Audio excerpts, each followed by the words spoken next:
Hello दोस्तों, welcome to asset classes. UP RO की परीक्षा जो बहुत ही लंबे अंतराल के बाद 27 जुलाई 2025 को प्रस्तावित है।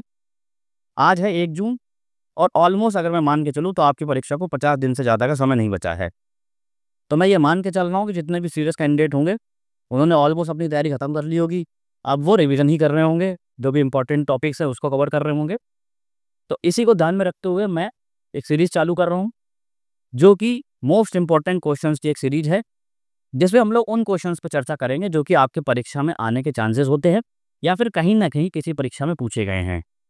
इसमें हम लोग quality, history, geography, economy, environment जैसे टॉपिक्स के इंपॉर्टेंट क्वेश्चंस को समझेंगे, उनको डिस्कस करेंगे। इसके साथ साथ अगर आप करंट अफेयर्स की भी तैयारी करना चाह रहे हैं तो वो भी मैंने एक सेपरेट सीरीज चलाई हुई है अपने चैनल पे। आपने नहीं देखा तो जाके देख लो। कुछ दिनों के अंदर जो है मैं एक यूपी करंट अफेयर्स का भी सीरीज लेके आऊँगा, जिसमें हम लोग मंथली जो है उत्तर प्रदेश के करंट अफेयर्स को कवर करेंगे और समझेंगे कि क्या क्या चीज़ें जो हैं आपके परीक्षा दृष्टि से महत्वपूर्ण हो सकती हैं। तो इसीलिए जो है चैनल को सब्सक्राइब कर लो, जिससे कि आपकी कोई भी अपडेट मिस ना हो और कोई भी ऐसा वीडियो जो आपकी परीक्षा दृष्टि से महत्वपूर्ण हो वो छूट ना जाए आपसे। अब जो है बिना किसी देरी के डिस्कशन स्टार्ट करते हैं। तो अगर आपको इसकी पीडीएफ चाहिए या कोई भी आपको पीडीएफ चाहिए तो वो आपको मिलेगी मेरे टेलीग्राम चैनल पे। डिस्क्रिप्शन में मैंने लिंक दिया हुआ है, एसेट क्लासेस के नाम से आपको इस तरीके का चैनल मिलेगा, जाके ज्वाइन कर लो। यहाँ पे मैं सारी पीडीएफ अपलोड करूँगा और यूपी आरओ की स्पेशल जो है क्विज भी मैं चलाऊँगा, जिसमें आप लोग जो है क्वेश्चन सॉल्व कर सकते हैं। इसमें जो है हम डेली के कुछ इंपॉर्टेंट क्वेश्चन को डिस्कस करेंगे, जो कि आपकी तैयारी के लिए बहुत ज़्यादा इंपॉर्टेंट हो सकते हैं।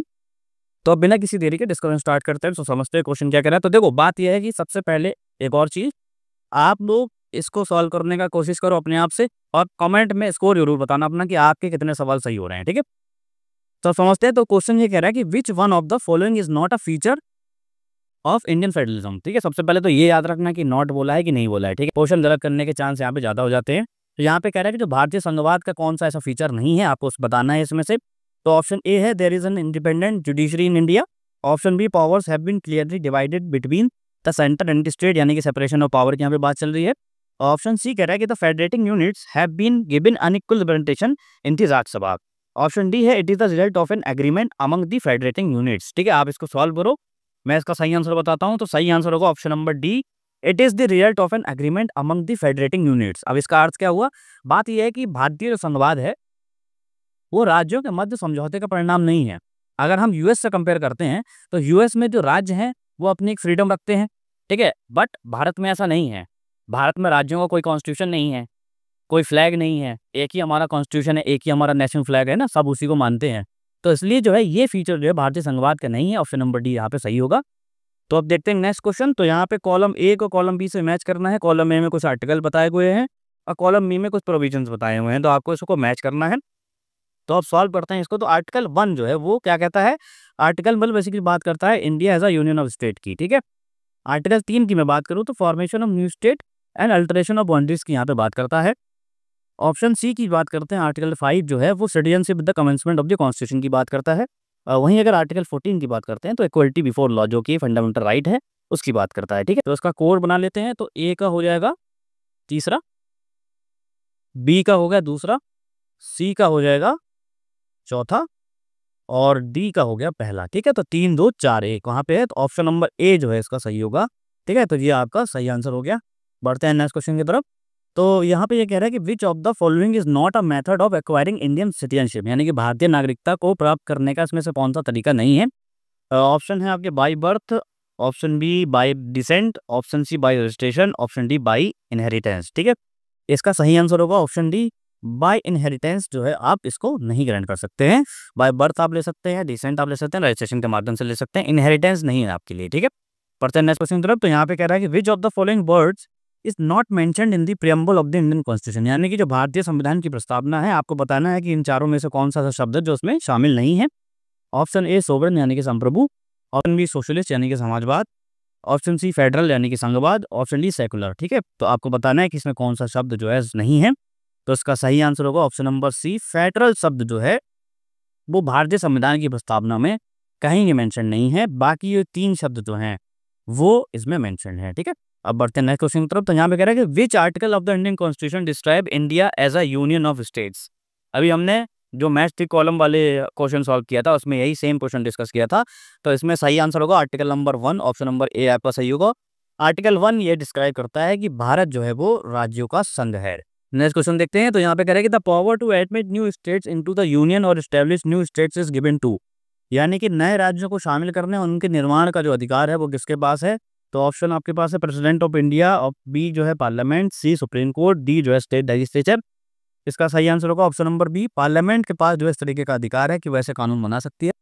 बढ़ते हैं नेक्स्ट क्वेश्चन की तरफ, तो यहाँ पे कह रहा है कि the citizenship amendment act 2019 provides for the fast track citizenship to prosecuted minorities from. ये बताना है कि जो सिटीजनशिप अमेंडमेंट एक्ट है 2019 का, उसमें जो है किन देशों से माइनॉरिटीज को प्रोसिक्यूटेड की बात की गई है? तो आपका ऑप्शन जो होगा वो सही होगा option number B, Afghanistan, Pakistan and Bangladesh से जो है इस तरीके की बात करी गई है कि यहाँ से जो है माइनॉरिटी को प्रोसिक्यूट किया जा सकता है।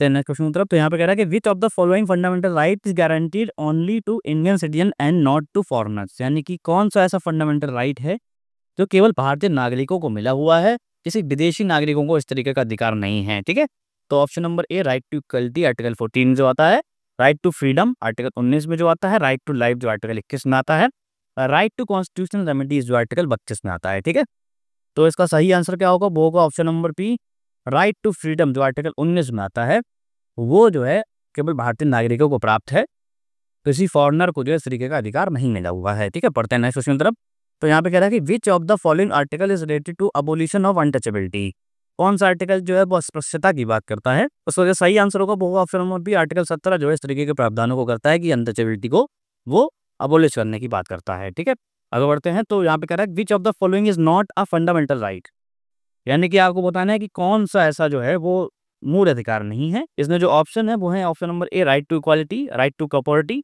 Right to freedom of religion, right to constitution remedies. ठीक है, तो इसका जो सही आंसर होगा वो होगा option number B, right to property जो है बेसिकली फंडामेंटल राइट नहीं है, ये कॉन्स्टिट्यूशनल राइट है। कौन सा आर्टिकल में है? तो आर्टिकल 300A में जो है इसका प्रावधान किया गया है। ठीक है, पहले ये हुआ करता था, आपको ये बताना है कि कौन से अमेंडमेंट के थ्रू जो है इसको स्क्रैप किया गया है, यानी कि फंडामेंटल राइट से इसको हटाया गया है। ठीक है, इसको कमेंट में आंसर जरूर बताना। अब बढ़ते हैं नेक्स्ट क्वेश्चन की तरफ, तो यहाँ पे जो कह रहा है कि the preamble declares India to be, यानी कि भारतीय संविधान की जो प्रस्तावना है वो भारत को किस तरीके के राज्य के रूप में प्रस्तुत करती है? तो आपको इसका सही आंसर बताना है। तो इसका सही आंसर होगा option number C, sovereign, socialist, secular और डेमोक्रेटिक रिपब्लिक जो है इस तरीके के प्रावधानों को जो है भारतीय प्रस्तावना रखती है। अब भारतीय संविधान की प्रस्तावना पढ़ेंगे तो आपको देखने को मिलेगा ये सारे शब्द जो है भारतीय संविधान की प्रस्तावना में शामिल हैं। एक चीज और ध्यान रखना कि इनका क्रम भी आप याद रखना कि कौन सा शब्द जो है किस क्रम पे आया है, कि सेकुलर पहले आया है कि सोवरन पहले आया है। ठीक, हो सकता है मैच करने को भी क्वेश्चन आ जाए, क्योंकि यूपीएससी में इस तरीके का क्वेश्चन आया हुआ है कि क्रोनोलॉजी में लगाने का। और क्रोनोलॉजी का बात करूं तो यूपी बीसीएस का बहुत फेवरेट टॉपिक है कि क्रोनोलॉजी में कुछ भी लगवाता है ना, तो हो सकता है आपकी इसको लगवा दे, तो इसको थोड़ा सा ध्यान रखना। अब बढ़ते हैं नेक्स्ट क्वेश्चन की तरफ, तो यहाँ पे कह रहा है कि under which article can the parliament restrict the application of fundamental right to the arm forces. ठीक है, आर्म फोर्सेस को रिस्ट्रिक्ट किस तरीके से किया जा सकता है? तो आर्टिकल 32, आर्टिकल 33, आर्टिकल 34 और आर्टिकल 35। तो इसका सही आंसर होगा ऑप्शन नंबर बी, आर्टिकल 33 जो है इस तरीके के प्रावधान करता है। ठीक है, बढ़ते हैं नेक्स्ट क्वेश्चन की तरफ, तो यहाँ पे कह रहा है कि which of the following fundamental rights is not suspended during national emergency under article 352। सबसे पहले आपको ये पता लग गया कि नेशनल इमरजेंसी किसके अंडर में लगती है, वो लगती है आर्टिकल 352 के अंडर में। एक क्वेश्चन आपका यहाँ से तैयार हो गया, आप इसका आंसर बता दो। इसका सही आंसर क्या होगा? वो होगा आर्टिकल 21 जो है इस तरीके से सस्पेंड नहीं किया जा सकता। इसके साथ साथ एक और आर्टिकल है, वो है आर्टिकल 20 जो है वो भी सस्पेंड नहीं होता, यानी कि 20 और 21 जो आर्टिकल है वो दोनों यथावत बने रहते हैं अगर कोई नेशनल इमरजेंसी भी लगती है। ठीक है, अब बढ़ते हैं नेक्स्ट क्वेश्चन की तरफ, तो यहाँ पर भी जो है मैच करना है। मैच द फॉलोइंग, यहाँ पर रिट्स दी हुई है, इसके पर्पस दिए हुए हैं, आपको बताना है कि इसका जो है सही मैच क्या होने वाला है। उसको सॉल्व करते हैं। तो हैवियस कॉर्पस की अगर हम बात करें तो ये बात करता है प्रोड्यूस टू डिटेन पर्सन की। ठीक है, उसके बाद मैंडेबस की अगर हम बात करते हैं तो command public authority to perform duty. जब प्रोहिबिशन की बात करते हैं तो वो यहाँ पे हो जाएगा कि prevent lower court from exceeding jurisdiction. ठीक है, फिर उसके बाद सर्शरी की बात करते हैं तो quash order of lower court, यानी कि 1 2 3 4 इसका क्रम होगा। तो इसका सही आंसर होगा ऑप्शन नंबर ए का पहला, बी का दूसरा, सी का तीसरा, डी का चौथा। ठीक है, तो अब आगे बढ़ते हैं तो नेक्स्ट क्वेश्चन देखते हैं। तो यहाँ पे भी आपको कॉलम ए को कॉलम बी में मैच करना है। कॉलम ए में आर्टिकल दिए हुए हैं, कॉलम बी में प्रोविजन दिए हुए हैं, आपको लगाना है कि कौन सा जो है सही होगा। तो सॉल्व करते हैं इसको। तो आर्टिकल 10 की जो बात करें तो आर्टिकल 10 बेसिकली बात करता है कंटिन्यूएशन ऑफ सिटीजन राइट्स। ठीक है, आर्टिकल 11 की बात करें तो वो करता है कि the parliament's power to regulate citizenship. ठीक है, आर्टिकल 12 जो है वो definition of state for fundamental right की यहाँ पे बात हो रही है, और आर्टिकल 13 जो है वो laws inconsistent with fundamental rights और वॉइड। ठीक है, तो यहाँ पे भी 1 2 3 4 होगा, तो इसका सही आंसर हो जाएगा ऑप्शन नंबर ए जो है इसका सही आंसर होगा। ठीक है, तो यहाँ पर हमने जितने भी इंपॉर्टेंट क्वेश्चन थे वो हमने कवर कर दिए। इसकी मैं प्लेलिस्ट बना दूंगा, जितने भी आगे जो वीडियोस आने वाले हैं आप उसको एक जगह देख सकते हैं। अगर आपको वीडियो अच्छा लगा तो चैनल को सब्सक्राइब करो, वीडियो को लाइक करो और वीडियो को शेयर करो ज़्यादा से ज़्यादा, और टेलीग्राम चैनल जरूर ज्वाइन कर लेना पीडीएफ के लिए। ठीक है, मिलते हैं नेक्स्ट वीडियो में। Thank you so much, bye.